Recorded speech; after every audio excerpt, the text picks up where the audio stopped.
going to talk a little bit about getting the rural Philippines ready, future ready for business process management. Getting rural Philippines BPM ready is really, really important. Now, I happen to participate in one of the technical working groups. Ike talked about Roadmap 2022 earlier today. And in Roadmap 2022, there are a variety of these technical working groups. The technical working groups are really focused on very specific activities and areas of opportunity where we need to get corrected in order to drive that growth and meet those goals of Roadmap 2022. Now, if you look at, this is not a chart of numbers. This is really just to kind of share, since 2001 through 2016, the share of jobs and seats in the Philippines when you compare NCR versus provincial is still quite low. Now, there's been tremendous growth. We've got something in the neighborhood of 250,000 jobs out of the 1.3 million that are in locations outside of the National Capital Region. But you'll see what happened was we started to see a peak in kind of 2010. As we accelerated in the really heavy growth time between 2010 and 2016, that percentage actually started to shrink again. And some of the comments were made earlier. There is just not enough capacity in Metro Manila to really provide that incremental growth into 2022. There just isn't. Yes, there will be some opportunities to build it, but to add another 800,000 jobs all in Metro Manila, it's just not possible. So we have to think a little bit differently. Now, for those of you who've been around since the early part of the last decade, in the Philippines, the original model was sell the business districts. You had Makati, you had Ortigas Center, Eastwood City was a relatively new concept and an interesting business park. So it was to sell an environment that had the infrastructure, the basic requirements that would allow for an international company to be comfortable with building in and outsourcing their work or starting a captive operation in the country.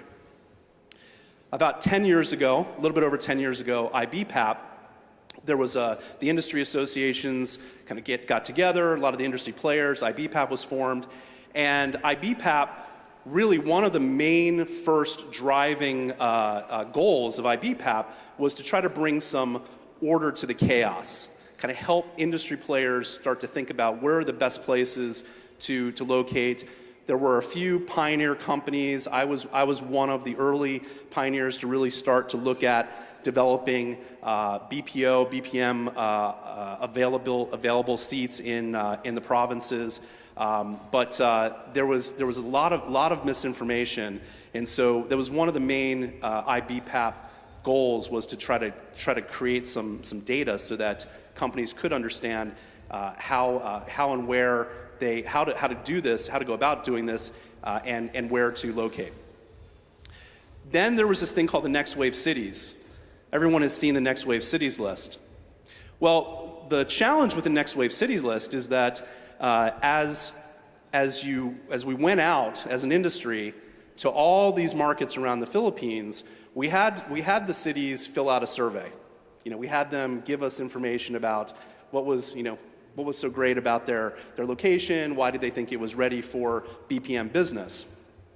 And it's not surprising. A lot of the information came back, and it was really overstated. Because these LGUs, these ICT councils, they wanted to make sure that they were projecting in the most positive light, what their environments looked, could offer. This did create a bit of a challenge. We had some markets, like Dumaguete City, which were wild successes. Dumaguete City, for those of you who don't know, and the SPI team can probably answer some specifics. Dumaguete City has a population of under 100,000 people in the city limits. The province of Negros Oriental has like 150, 160,000 people. It's maybe 200 now. It's not a very large population. 15 years ago, 13 to 15 years ago, this never would have shown up on a Next Wave City list. Bacolod, Iloilo, these are some of the early locations. Again, not big population, but there was something there. And companies went. In some of those markets where they were over-promoted, they overstated some of their capabilities, there were early challenges. There have been some failures in some of those markets where clients have pulled work back because either from a recruiting perspective, it was more difficult to recruit. From CDO was another one. Teleperformance, I know, has a very nice setup in CDO, which in Mindanao, I mean, this was almost unheard of. So in 2016, when we sat down to really lay out what did we need to do with Roadmap 2022, it was let's figure out how to focus on getting the proper data, making sure that these LGUs and these ICT councils understood what the requirements were for different types of BPM businesses, and then help those LGUs and help those ICT councils properly market in an intelligent way, in a logical way, through some managed growth plans, and also trying to ensure that we weren't oversaturating or burning through the market too quickly, and creating a problem for any of the future players that may be interested in going to those markets. Now, the good news is that there is a lot of available space. There are over 70 IT parks and business districts around the country. There's been an unprecedented growth and development of these facilities around the country, all over the country. There's approximately 42,000 hectares of master planned or mixed-use developments. So from a physical facility perspective, no question. Globe, PLDT, most of these master planned and mixed-use developments are lit up. They have plenty of capable infrastructure, telecom infrastructure, power infrastructure, backup power, et cetera. But this would be overwhelming. I mean, this list, you can't read it intentionally. This is just overwhelming. I mean, if you're a new entrant into the market, or you're an existing locator in the market, and you want to start off by looking at this list and trying to decide where do you start, right? So how can you possibly pick 10 or 20 locations out of this list when each individual locator may have different requirements, they may have different needs? One location, like a Dumaguete City, may not work for one particular BPM company, but it may work for someone else. So the technical working group around, it's called inclusive growth, was set up to solve this problem. So there's four main goals of this technical working group. Enhance the Next Wave Cities program, empower the local government units and the ICT councils, focus on the national disaster recovery and management plan, national disaster risk and management plan, risk mitigation and management plan. Enable inclusive growth. The current program today is actually quite exclusive. It's become a bit of a contest. It's the LGUs, the ICT councils that have the best, most savvy interests. They've started to learn a little bit about what motivates BPM companies to come to their location. They're the ones who are getting onto this list. And so we want to create a program that makes it really easy for IBPAP member companies to get the data that they need, to plug in their requirements and get a list of these are the locations that meet these requirements. There's 3 areas of requirements that we're working on.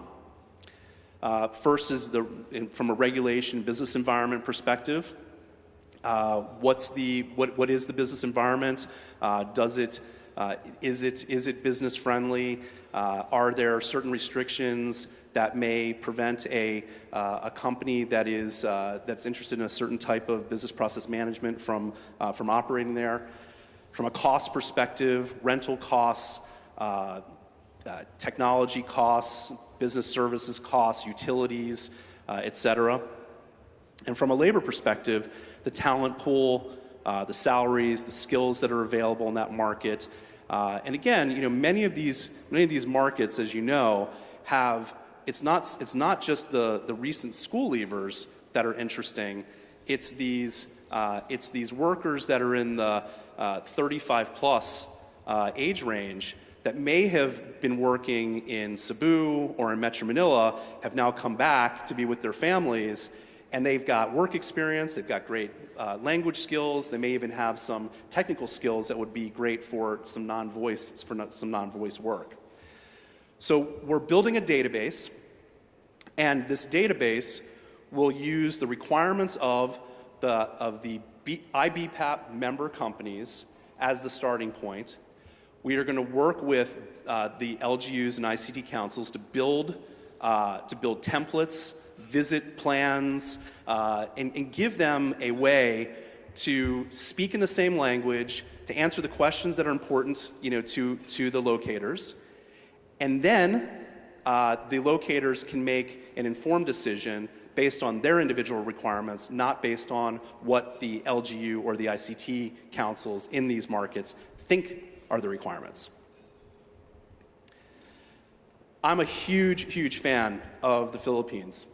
And so just to summarize where we believe this will take us, because I am convinced that if you look at other markets, other developing markets that support the same type of BPM work around the world, the Philippines' capability outside of Metro Manila is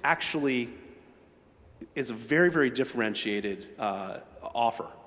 There are not many countries, including India, where if you go outside of the major metros or the tier 1, tier 2 cities, that you have great infrastructure, great schools.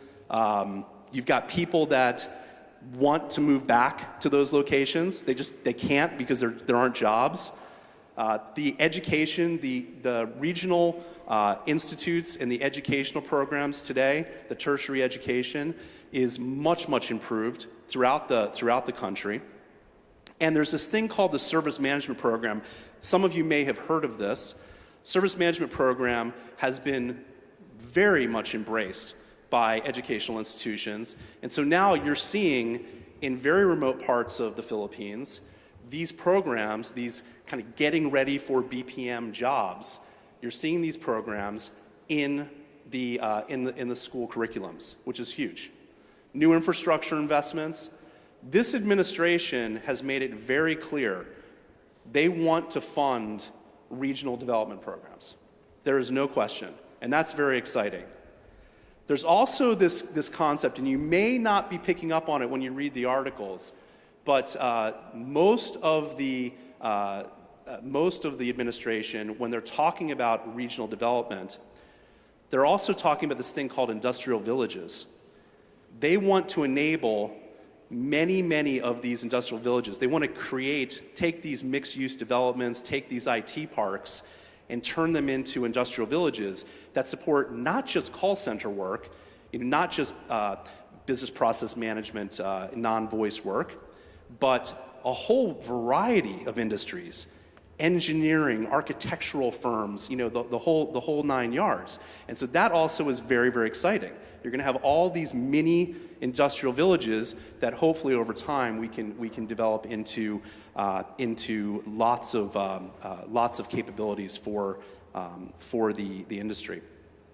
And then maybe you read about this or heard about this just last week, the president announced the funding for a national broadband network. This is huge, absolutely huge.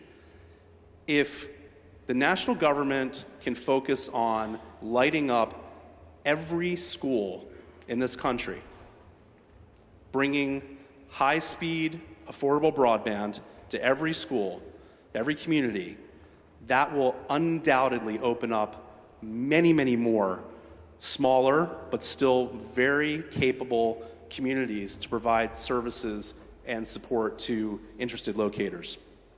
And lastly, we've found, and I've personally found, that this environment, and I've worked all over the world, developing in Tier 2 and Tier 3 locations. This is a very business-friendly environment.